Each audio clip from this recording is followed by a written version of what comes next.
Hello everybody, welcome back to From Rhythm to Algorithm, looking for our axiomatic definition of sensorality. As always, I'm Bradley Boas, your host. My constitutional rights are violated. Article 1, Section 8, subsection 8 gives me my right to my writings and discoveries.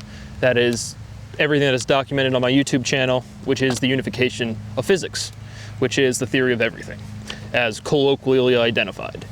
But continuing on, each day is more novel mathematics. This is not old stuff, this is all new. Pointing out any empirical evidence about language. Language is consistent, we've proven that. The languages are not distinct, we've proven that. Syllables are fundamental, we've proven that. So we're trying to rearrange syllables to produce a new word, or not produce a new word, but to connect sensorality, a word we've constructed. Again, the syllables are the fundamental part. And we're kind of like reordering that to say, what is sensation? What is censorship? We're trying to find the right question to connect the word sensorality linguistically and logically to another word we already know to finish up this axiomatic proof, to stabilize this definition. And so we have analog, algorithm, analogality, analog with ality at the end. As you've probably picked up on dimensionless analysis, to generalize a word, you just put ality at the end. But it introduces, like I said, it doesn't modify the meaning of the base word, it just generalizes it. And so all we're doing with dimensionless analysis is assessing the consistency of logic and how prefixes and suffixes like iterate to preserve meaning and to change meaning when we have a set amount of sounds we can make, but an infinite amount of things we have to describe. And so analogy is algorithmicality, again just connecting the words. Algorithms are analogical. Right? Logical and analog.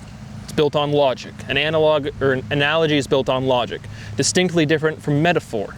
But what we've shown you is a metaphor isn't an analogy, but what I mean is when you do a metaphor, you're just speaking you're speaking about the same experience, the same physical process at a different level of generality or specificity. For an analogy, use like or as because you're changing the logic. When you're using a quote-unquote metaphor, you're just demonstrating a different level of specificity. But sensorality is analogicality. Sensorality does not conceptualize. Sensorality with a C. And again, why am I making these differences? Again, because they exist, right? Filtration from a sentient versus an inanimate object is different. Choice, consent, the ability to think and choose. And so we're just literally applying, the reason there's so much of this proof is because we're doing it syllable by syllable, which has never been done before, except for when I did it the other 2 times. But is we're pairing up these physical processes to these letters. And so any person, mine included, you're included, the species as a whole is included, your intuition far extends past what you've formalized. And so now we're trying to catch up our linguistics to all of this intuition we have. Clearly we censor things. Clearly when you turn on your washing machine and it says censor with an S, it doesn't have senses spelled with an S. So that's inconsistent. And so the result is already known. We're just exhausting, like I said, logically exhausting any iteration of this form. Sense, sensation, sentience, sensorality, again, is the generalizing word. And so now we're reducing that concept and producing our next axiom. But rocks don't conceptualize. Grass does not have conceptualize. Water does not conceptualize. I conceptualize, the great Brad. Fuck me. I literally hate my life. Differ, defer, right? And then we have sensorality with a C and an S, and then speciality. And so it's like, what is the relationship of those three is really what we're playing with to get our next axiom. We know one, we haven't, excuse me, we haven't known, right? Speciality is this axiom that I proved in its entirety, but it's just special with an ITY at the end. And so now we go from ality, which is a clear prefix, to that AL is like sorrel, is like somehow that the words integrate as it go from amalgamated. But speciality differs, right? Because now we're literally abridging, we're truncating the definition linguistically and logically. Differentiation is the axiomatized word. What word does speciality, what does special connect to? Different. Right? If you're special, you're different. Not good or bad, different. Right? So different, we just chop that down to differ. Speciality differs. Sensorality differs. Right? Deference is not a decision. if you defer to something, if you default to a narrative, you're not actively making a choice. You're not actively deciding something. Decision tension. An incision is a cut, right? Let's all refresh on how we cut. Can we cut that electron? We have an electron, we have an infinitely small knife, and now we go forward and back, forward and back. Can we cut our electron? Still no, we can't, meaning there's a limit to sharpness.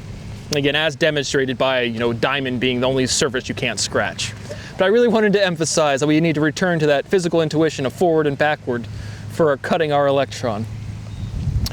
Do decisions cause tension? Right, some do. But what is overwhelmingly apparent is insecurity causes tension. Inefficiency causes tension. And so when people say something like, there's enough tension in the room, you can cut it with butter. If you've ever been in diplomacy or interacted with two other groups or more that aren't on the same page, there's tension. But it's really why that tension is present is because it's inefficient to not have movement, to not progress forward. And so do decisions cause tension? Yes. But the presence of that tension, the reason it exists, is evidence of inefficiency. When you're sitting there at home, maybe you're just an average person and you're sitting there thinking about how somebody wronged you in high school, or how you went to the grocery store and the store clerk was mean to you, or just all of these little trivial things. You remember them because they are inefficiencies, and you're just like, why the fuck did anybody do that? And so the presence of tension, not in a fundamental physical sense, but in an emergent emotional sense, all of that presence in any context, Russia versus Ukraine, United States versus Russia, Russian versus Russian, American versus American, Somali versus Yemenis, whatever. All the tension present in our species is inefficiency, right? And we should cut it all with a knife. It should all go away, but it will literally go away. Syllables label sound, right? And now I wanted to point out something, again, label, right? I haven't used that word as a verb very often in these definitions, but look at syllable. And so syllability is a concept that I've been working functionally at an analytical level for a very long time, and I still don't really fucking know what it is, right? Because we have completeness and irreducibility of certain syllables. Prefix and suffixes are not fundamental or not stabilized. The base words are stabilized, but what is syllability? The ability to be a syllable, right? Well, sounds label syllables, or letters label sounds, right? Sounds, what's the difference between a sound and a syllable, right? Syllables have structure, have some sort of, grammar doesn't even exist yet. It has some sort of form, some sort of structure. And so, again, I can't articulate exactly what the iteration function is, but it clearly is. And so syllables label sound. I don't know how the audio, again, it's windy out here, but I don't know if I'm screaming or not, so sorry if it's a little loud. But moving on. Speciality is slander, speciality is spoken. Sensorality is libel, sensorality rights, right? Connecting it to another obvious differentiation society has made, libel versus slander in a legal context. And we're connecting again these words, and we'll have this fundamental connection where the syllables of sensorality will degrade and like pair up to these other words. Because remember, all language, all physical systems are converging to the most efficient, stabilized dynamic. They have some sort of irreducibility factor where you can't break something down any more than it already is, and it retain its same empirical value. Even past language, we're talking about physical ontology, but we have to use language to talk about it. There's always a stabilized basis, right? Proton, electron, positive, negative, up, down, left, right. And so we're connecting the syllables of sensorality to a differentiation already made, and the syllables will pair up to, again, have this one-way unique thing in the same way we did with speciality. Sensorality senses legitimacy. Bandwidth is concurrence, but multitasking does not exist. Right? Somebody says you have a lot of bandwidth. You can do a lot of things at the same time, but you can't actually, you only have one attention span. You can only focus on one thing at a time. So what are people really getting at? What is the intuition behind concurrence? Two things happening at the same time. In parallel, that's what I missed on circuits. In series or in parallel. And so parallel circuits are concurrent, right? The overall potential diffuses through two different things at the same time. And so Concurrence is, again, intersystem, like intersystemic between two systems, but me, the individual Brad, right, I'm controlling my foot right now. I'm thinking about moving my foot. It's not on the screen, but like I can't think of anything else when I'm doing that. I guess I can still talk, but it's just like you're toggling super, super quickly. And so there is no multitasking, and concurrence does exist, but it doesn't exist intrasystemically within the same system. Where are we at? Speciality is atrocious, right? I was looking for a word more aggressive than disgusting. Atrocious should do, should suffice. Sensorality limits atrociousness. Like all your shitty behavior, yep, you guys should probably mature and behave. Atrocious is disgusting. The way I've been treated is disgusting. The way my life has been treated is fucking disgusting. I speak about it every day because it hasn't stopped. It hasn't gotten better. Nothing has fucking changed. I'm a 32-year-old grown-ass fucking man. I'm the most accomplished researcher that's ever walked on this fucking planet, and all I've asked for was a little bit of money behind closed doors. I have direct personal ties to federal fucking judges, the whole garb, the whole fucking deal, police officers, business owners, literal billionaires, and nobody will do anything to help me. Fucking hate me, I don't give a shit. Support fucking science. And science is sentience, for fuck's sake. How do decisions or commands relate to operative words?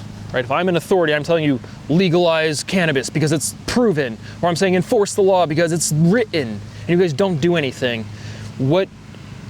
How do those operative words relate to a commandment, right? A commandment's a law. I'm not talking about religion. You just thought religion, stop it. Oh, my goodness. But if you're in a place of authority, like, you use the more operative words. Like, if you're in a place of subservience or you're under somebody, you're not going to be as direct with your language. And so you have a natural tendency to use operative words as directly as their natural meanings present in a place of authority. Publish my fucking paper. A syllable is a unit. A letter is a character. Speciality is characteristicality, right? If you're characteristic, makes you different. Characteristicality. Dynamic, amicable. Sensorality is amicability, right? If you're friendly, if you're peaceable, if you get along with somebody, you're amicable.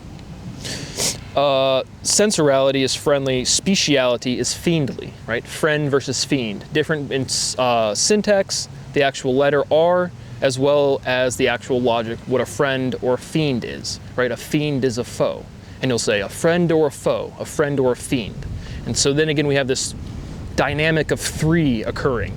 And it's just like something's going on there. Finishing up, we have experience, sensation, and consciousness. How do those relate? Can you have sensation? Yeah, you have sensation would come before consciousness. And so you experience and sensation are really close, and then consciousness emerges from sensation. Then we have recession and recess. A recess is a vacation. Just another theorem. Cycle, icicle. And so again, this is another word that's in speciality. You'll see it when I derive it. But an icicle. I cycle. What is an icicle? It just, you can see the iteration of C, the iteration of I. Something geometrically was really interesting with icicle. An icicle is a dagger. Just another theorem. Absence is space. Remember way back when, go find part 1 or 2 of From Rhythm to Algorithm, which I don't watch. When you're watching these videos, I don't go back and watch the earlier parts of this proof. Because again, I'm not really using that many different intuitive ideas. We're just changing the linguistics, the letters that represent these concepts. And so we said, well, I said, we've defined atmosphere, and we have, and not space. Space is absence, right? What is the base of absence? Sense. So that is what I have for logical derivation today. Please pay me my money, and I will see you on the next one.